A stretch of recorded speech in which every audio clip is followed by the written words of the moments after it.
Learn Kiswahili. Food, chakula. Drink, kinywaji. Tea, chai. Coffee, kahawa. To eat, kula.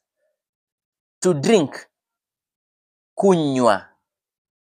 To cook, kupika. Fruits, matunda. Vegetables, mboga. Meat, nyama. So, food, chakula. Drink, kinywaji. Tea, chai.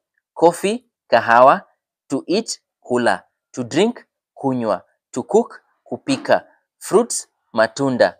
Vegetables, mboga. Meat, nyama. Please go to